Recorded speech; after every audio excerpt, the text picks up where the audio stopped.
bisa berjalan. Kan itu mungkin belum dipikirkan adanya dana pensiun di dalam profesi kita. Tapi itu akan kita menjadi satu pemikiran kita juga. Bagaimana setelah kawan kita meninggal dengan anak-anaknya, karena kita kan tidak mempunyai pensiun. Kan, jadi kita juga tetap ada program-program sosial. Nah, kasus-kasus yang belakangan muncul ini kan banyak menyangkut notaris ya.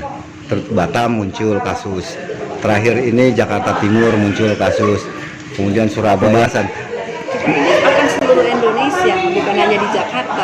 Dan anggota-anggota kita, hanya dari daerah-daerah rencana kita di tiap daerah.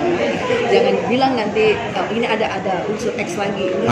Ini kita murni, kita kan sudah berstatement, kita murni adalah membuat perlindungan pengayoman untuk diri kita sendiri, dan kita juga untuk bangsa dan negara kita, supaya bangsa dan negara juga mempunyai kepastian hukum. Kan bagaimana caranya supaya tidak ada notaris gabungan, klien datang ke notaris gabungan, itu kan sebenarnya hal seperti itu tidak boleh terjadi. Ada kriterianya nggak dalam artian untuk memberikan bantuan? Memberi bantuan tentu saja tidak ada kriterianya. Semuanya akan kita bahas, kita tentukan bersama-sama di dalam tim kerja kita. Semua pembahasan tidak ada egois dari satu orang. Misalnya penentuan siapa yang dibantu pun kita juga menentukan secara bersama-sama. Tapi kan kalau ngeliat dari case-nya, Mbak, belum tentu boleh dibilangkan katakan notaris PPAT tidak bersalah. Tapi kan ada juga notaris PPAT yang bermasalah. Dalam artian gini, contoh belakangan ini muncul notaris palsu dengan KTA lengkap dan sebagainya. Itu kan ternyata tanda petik oknumnya.